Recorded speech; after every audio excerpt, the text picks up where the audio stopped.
canal. O mensageiro não é importante, mas sua curtida é. Curta, inscreva-se e compartilhe cultura. Deixe livros que gostaria de ouvir nos comentários. Obrigado pela preferência. Jogo do Bicho, de Machado de Assis. Camilo, ou Camilinho, como lhe chamavam alguns por amizade, ocupava em um dos arsenais do Rio de Janeiro, Marinha ou Guerra, um emprego de escrita. Ganhava 200 mil réis por mês, sujeitos ao desconto de taxa e Montepio. Era solteiro, mas um dia, pelas férias, foi passar a noite de Natal com um amigo no subúrbio do Rocha. Lá viu uma criaturinha modesta, vestido azul, olhos pedintes. 3 meses depois estavam casados.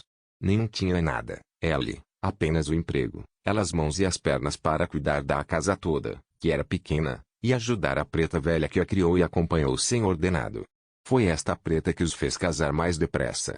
Não que lhes desse tal conselho, a rigor, parecia-lhe melhor que ela ficasse com a tia viúva, sem obrigações, nem filhos. Mas ninguém lhe pediu opinião. Como, porém, dissesse um dia que, se sua filha de criação casasse, iria servi-la de graça. Esta frase foi contada a Camilo, e Camilo resolveu casar 2 meses depois. Se pensasse um pouco, talvez não casasse logo. A preta era velha, eles eram moços, etc. A ideia de que a preta o servia de graça, entrou por uma verba eterna no orçamento. Germana, a preta, cumpriu a palavra dada. Um caco de gente sempre pode fazer uma panela de comida, disse ela. 1 ano depois o casal tinha um filho, e a alegria que trouxe compensou os ônus que traria. Joaninha, a esposa, dispensou ama, tanto era o leite, e tamanha robustez, sem contar a falta de dinheiro. Também é certo que nem pensaram nisto. Tudo eram alegrias para o jovem empregado, tudo esperanças. Ia haver uma reforma no arsenal, e ele seria promovido. Enquanto não vinha a reforma, houve uma vaga por morte, e ele acompanhou o enterro do colega, quase a rir. Em casa não se conteve e riu. Expôs à mulher tudo o que se ia dar, os nomes dos promovidos, 2, um tal Botelho, protegido pelo general e ele. A promoção veio e apanhou o Botelho e outro. Camilo chorou desesperadamente, deu murros na cama, na mesa e em si. Tem paciência, dizia-lhe Joaninha. Que paciência? Há 5 anos que marco o passo. Interrompeu-se. Aquela palavra, da técnica militar, aplicada por um empregado do arsenal, foi como água na fervura, consolou. Camilo gostou de si mesmo. Chegou a repeti-la aos companheiros íntimos. Daí a tempos, falando-se outra vez em reforma, Camilo foi ter com o ministro e disse, veja se é.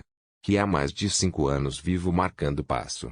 O grifo é para exprimir a acentuação que ele deu ao final da frase. Pareceu-lhe que fazia boa impressão ao ministro, conquanto todas as classes usassem da mesma figura, funcionários, comerciantes, magistrados, industriais, etc., etc. Não houve reforma. Camilo acomodou-se e foi vivendo. Já então tinha algumas dívidas, descontava os ordenados, buscava trabalhos particulares, às escondidas. Como eram moços e se amavam, o mau tempo trazia ideia de um céu perpetuamente azul. Apesar dessa explicação, houve uma semana em que a alegria de Camilo foi extraordinária. Ides ver. Que a posteridade me ouça. Camilo, pela primeira vez, jogou no bicho.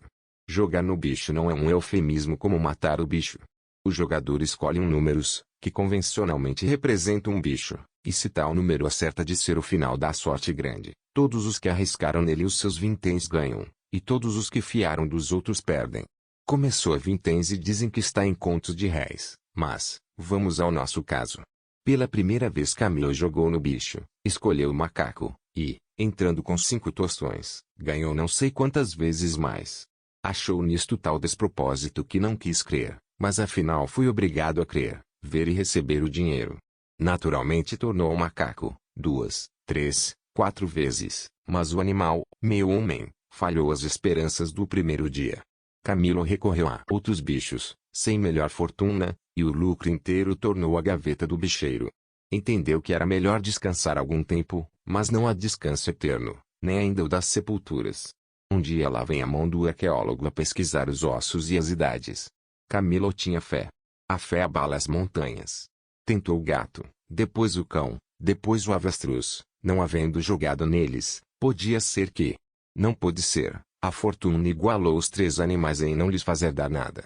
Não queria ir pelos palpites dos jornais, como faziam alguns amigos. Camilo perguntava como é que meia dúzia de pessoas, escrevendo notícias, podiam adivinhar os números da sorte grande. Dilma feita, para provar o erro, concordou em aceitar um palpite, comprou no gato, e ganhou. Então? Perguntaram-lhe os amigos.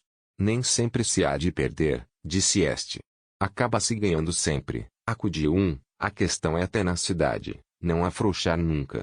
Apesar disso, Camilo deixou-se ir com seus cálculos. Quando muito, cedia certas indicações que pareciam vir do céu, como um dito de criança de rua: mamãe, por que é que a senhora não joga hoje na cobra? Ia-se a cobra e perdia, perdendo, explicava a si mesmo o fato com os melhores raciocínios deste mundo, e a razão fortalecia a fé. Em vez de reforma da repartição veio um aumento de vencimentos, cerca de 60 mil réis mensais. Camilo resolveu batizar o filho, e escolheu para padrinho nada menos que o próprio sujeito que lhe vendia os bichos, o banqueiro certo. Não havia entre eles relações de família, parece até que o homem era um solteirão sem parentes. O convite era tão inopinado, que quase o fez rir, mas viu a sinceridade do moço, e achou tão honrosa a escolha que aceitou com prazer. Não é negócio de casaca? Qual, casaca? Coisa modesta. Nem carro. Carro, para que carro? Sim, basta ir a pé. A igreja é perto, na outra rua. Pois a pé. Qualquer pessoa atilada descobriu já que a ideia de Camilo é que o batizado fosse de carro. Também descobriu, à vista da hesitação e do modo, que entrava naquela ideia de deixar que o carro fosse pago pelo padrinho, não pagando o padrinho, não pagaria a ninguém. Fez-se o batizado, o padrinho deixou uma lembrança ao afilhado, e prometeu, rindo, que lhe daria um prêmio na águia. Esta graçola explica a escolha do pai. Era a desconfiança dele que o bicheiro entrava na boa fortuna dos bichos, e quis ligar-se-lhe por um laço. Espiritualismo não jogou logo na águia para não espantar, disse consigo, mas não esqueceu a promessa, e um dia, com ar de riso, lembrou a bicheiro: compadre, quando for águia, diga. Águia. Camilo recordou-lhe o dito, o bicheiro soltou uma gargalhada. Não, compadre, eu não posso adivinhar. Aquilo foi pura brincadeira. Oxalá que eu lhe pudesse dar um prêmio. A águia dá, não é comum, mas dá. Mas por que eu ainda não acertei com ela? Isso não sei, eu não posso dar conselhos, mas quero crer que você, compadre, não tem paciência no mesmo bicho, não joga com certa constância. Troca muito. É por isso que poucas vezes tem acertado. Diga-me cá, quantas vezes tem acertado? De cor, não posso dizer, mas trago tudo muito bem escrito no meu caderno. Pois veja, e há de descobrir que todo o seu mal está em não teimar algum tempo no mesmo bicho. Olhe, um preto, que há 3 meses joga na borboleta ganhou hoje e levou uma bolada. Camilo escrevia efetivamente a despesa e a receita, mas não as comparava para não conhecer a diferença. Não queria saber do déficit.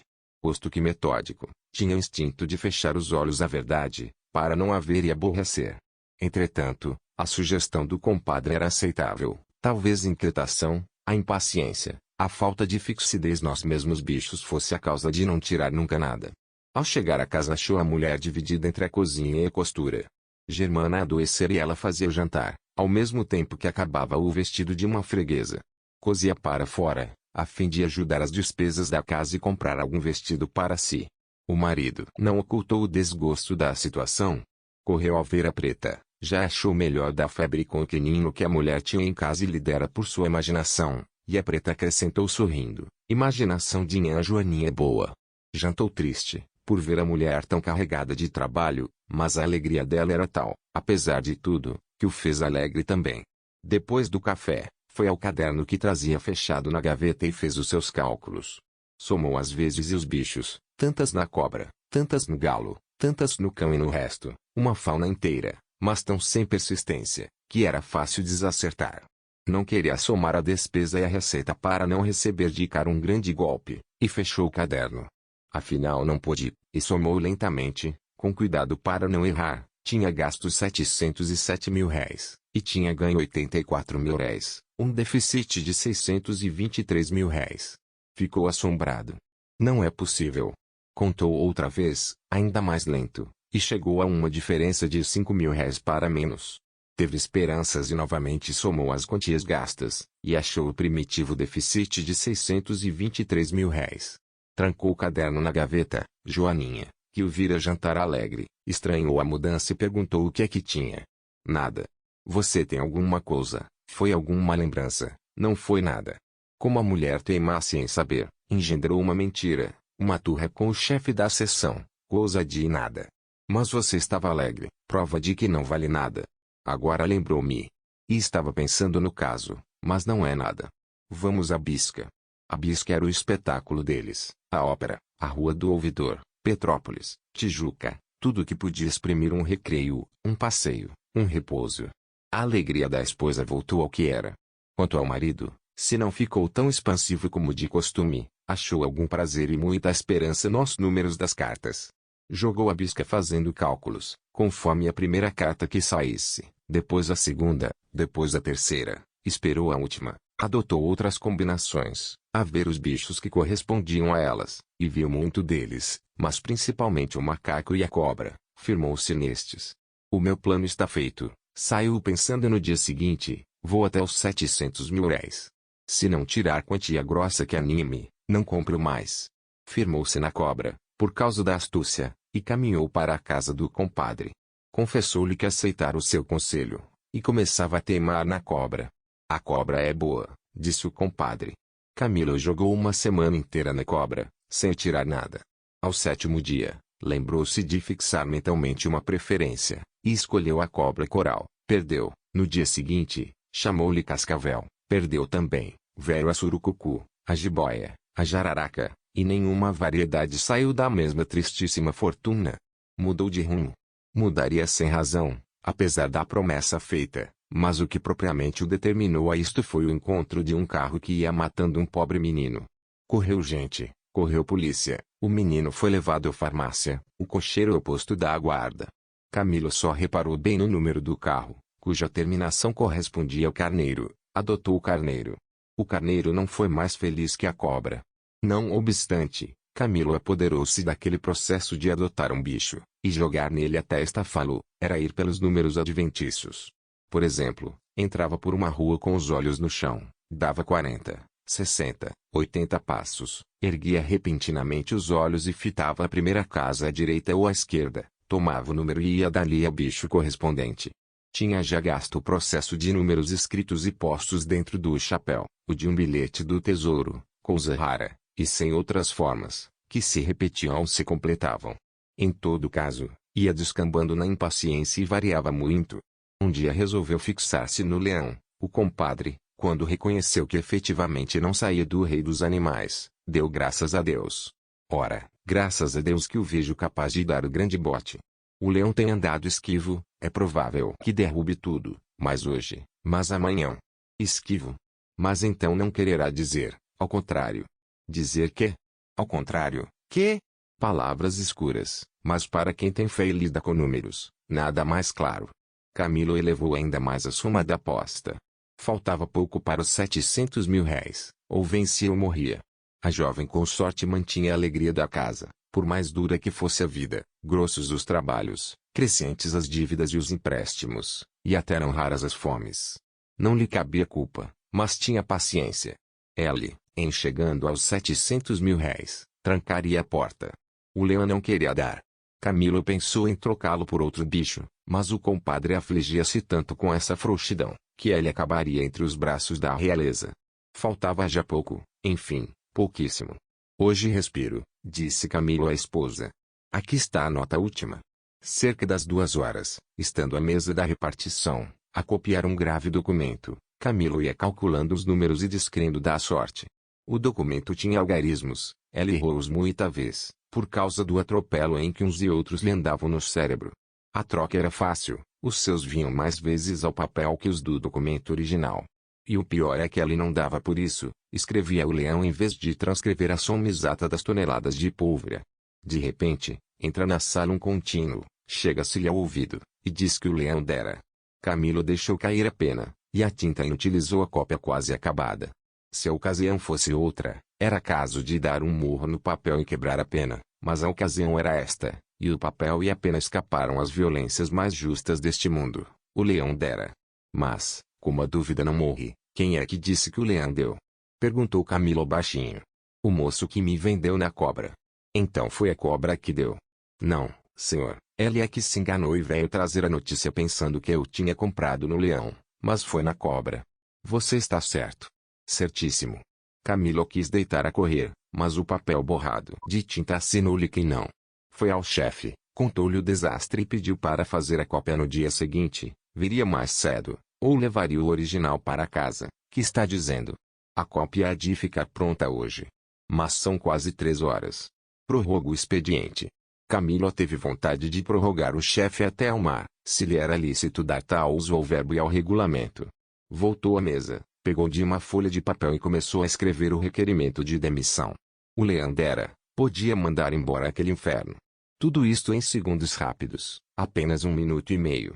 Não tendo remédio, entrou a recopiar o documento, e antes das 4 horas estava acabado. A letra saiu tremida, desigual, raivosa, agora melancólica, pouco a pouco alegre, à medida que o leão dizia ao ouvido do amanuense, adoçando a voz: Eu dei. Ora, chegue-se, dê cá um abraço, disse-lhe o compadre, quando ela lhe apareceu. Afinal a sorte começa a protegê-lo. Quanto? 105 mil réis. Camilo pegou em si nossos 105 mil réis, e só na rua advertiu que não agradecerá ao compadre, parou, hesitou, continuou. 105 mil réis. Tinha ânsia de levar à mulher aquela notícia, mas, assim, só, sim, é preciso festejar esse acontecimento. Um dia não são dias. Devo agradecer ao céu a fortuna que me deu. Um pratinho melhor à mesa. Viu perto uma confeitaria, entrou por ela e espraiou os olhos, sem escolher nada. O confeiteiro veio ajudá-lo, e, notando a incerteza de Camilo entre mesa e sobremesa, resolveu vender-lhe ambas as coisas. Começou por um pastelão, um rico pastelão, que enchia os olhos, antes de encher a boca e o estômago. A sobremesa foi um rico pudim, em que havia escrito, com letras de massa brancas: Te viva eterno, viva a esperança. A alegria de Camilo foi tanta e tão estrepitosa que o homem não teve remédio senão oferecer-lhe vinho também, 1 ou 2 garrafas. 2. Isto não vai sem Porto, eu lhe mando tudo por um menino. Não é longe? Camilo aceitou e pagou. Entendeu-se com o menino acerca da casa e do que faria. Que lhe não batesse a porta, chegasse e esperasse por ele. Podia ser que ainda não estivesse em casa. Se estivesse, viria à janela, de quando em quando. Pagou 16 mil réis e saiu. Estava tão contente com o jantar que levava o espanto da mulher, nem se lembrou de presentear Joaninha com alguma joia. Esta ideia só assaltou no bonde, andando, desceu e voltou a pé, a buscar um mimo de ouro, um broche que fosse, com uma pedra preciosa. Achou um broche nestas condições, tão modesto no preço, 50 mil réis, que ficou admirado, mas comprou-o assim mesmo, e voou para casa. Ao chegar, estava à porta o menino, com cara de o haver já descomposto e mandado ao diabo. Tirou-lhe os embrulhos e ofereceu-lhe uma gorjeta. Não, senhor, o patrão não quer. Pois não diga ao patrão, pegue lá 10 tostões, servem para comprar na cobra, compre na cobra. Isto de lhe indicar o bicho que não dera, em vez do leão, que dera, não foi cálculo nem perversidade, foi talvez confusão. O menino recebeu os 10 tostões, ela entrou para casa com os embrulhos e a alma nas mãos e 38 mil réis na algibeira,